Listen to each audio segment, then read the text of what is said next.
apps like Duolingo are ultimately lying to you, or maybe not necessarily lying to you, but they are severely stretching the truth to the point of near meaninglessness. Is it possible to learn a new skill, any skill, a new language, a new fitness routine, etc.?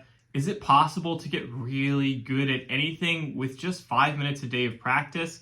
Well, yes and no. We have the whole concept of the 10,000 hours rule, which says that in order to become a master at any skill, you need to put in about 10,000 hours of dedicated practice. Now, of course, you can imagine, okay, well, maybe I don't want to be a master. Maybe I just want to be decent at it. So I'm going to put in 5,000 hours of practice instead. But this gives you a sense of just precisely how long it really takes to master a skill. You can imagine that if you're looking to get in 10,000 hours of practice, let's say that you put in 1 hour a day, that's 365 hours a year. That means that you get about 1,000 hours of practice every 3 years, and that means it's going to take you about 30 years to become a master at this skill. Obviously, you could speed it up, right? You could do 2 hours a day instead of 1. Okay, now it's about 15 years. 3 hours a day, less than that. Definitely there is, ways to get better at it. And of course, the 10,000 hours rule itself is kind of a myth. It really mostly applies in certain kinds of pursuits where there's a very specific skill set that you're learning. It doesn't really work so well in other pursuits that are constantly changing. So for example, 10,000 hours may be sufficient to make you a chess master because the rules of the game of chess, mostly stay the same. But, maybe not, in terms of turning you into the best YouTuber in the world or making you a business success. Obviously that's talking about things that are constantly changing every single day. And so success, failure, a little more comes down to luck, not so much just direct practice. Does that mean that you couldn't potentially learn something by just practicing 5 minutes a day? Well, yeah, you could. But again, we're already talking about pretty long time spans. If you're talking about doing something for just 5 minutes a day, compared to just doing it for 1 hour a day, that's going to be 12 times slower than doing it for an hour a day, right? If you're trying to get 10,000 hours, just 5 minutes at a time, that is going to be 120,000 days, which is a few hundred years, right? You just can't feasibly master a skill in that period of time. Now, when it comes to languages in particular, most languages are not supposed to take you about 10,000 hours. Estimates I've seen typically range from something like 500 hours to about 3,000 hours. So you can imagine 500 hours, pretty, relatively simple language, easy to learn, takes you about 1.5 years if you're doing it at about an hour a day. If, you're going to be doing it 5 minutes a day, 12 times that. So you're talking like 18 years. Would you rather, just really focus on learning something and learn it in 1.5 years, or take 18 years doing it, bits and pieces? Most people could not commit to doing anything for 18 years. I'm going to be entirely honest. I have been lifting for almost my entire, more than half of my life at this point. I have been lifting weights regularly every single week. And it's been in, my multiple careers, all of high school, all of university, all of that. And that has been about 17 years at this point. I have not even put 18 years into lifting weights. And, this is where I am, right? And so the idea that I would have to put in 18 years just to be, decent at speaking French is God, why would I want to do that? I don't have that level of passion. I don't have that level of commitment for literally anything. Can't emphasize enough.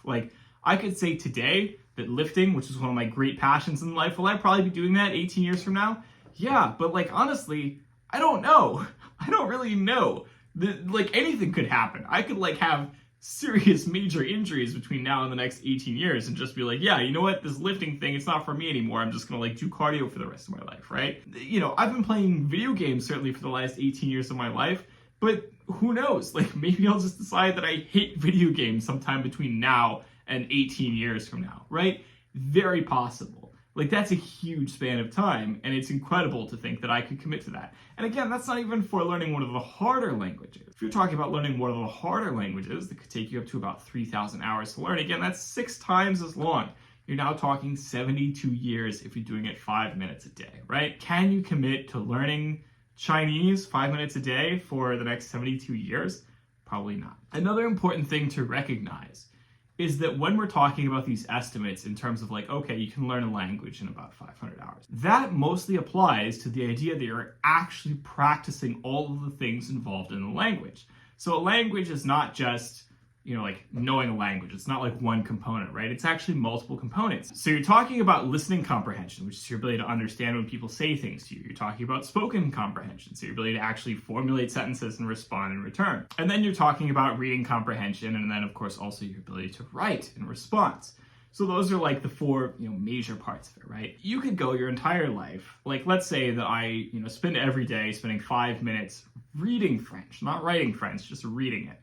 Am I going to be really, really good at understanding written French after a while? Absolutely. Am I going to be any good at speaking French to anybody who, speaks French? Absolutely not. I'm not going to have good listening comprehension. I'm not going to be able to formulate sentences and respond in a good way. And so all of these estimates of the language saying, okay, yeah, you can actually learn a language in 500 hours, basically assumes that you have the best possible kind of training, which is to say that you're actually, talking with a French person. You're actually speaking with that person. You actually have good, well-structured lessons, and you're actually learning at a good pace, you're practicing all the skills that you need to understand, and so on. When you're talking about something like 5 minutes a day, do you have easy access to a French person to talk to for 5 minutes a day?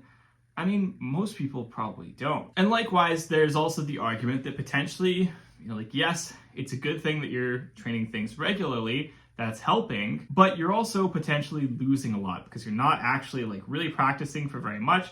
So there's a lot of skills that, ultimately you might practice them effectively in those 5 minutes, but probably not. If I'm trying to go into the gym and, let's say that I've got 5 muscle groups that I want to focus on, well, I can't train all 5 of those muscle groups every single day. I could maybe train one, right? I could maybe do some sets of bench press. I probably couldn't fit in some sets of squats in 5 minutes. And so I could keep training bench press over and over again. I'd definitely be very good at that.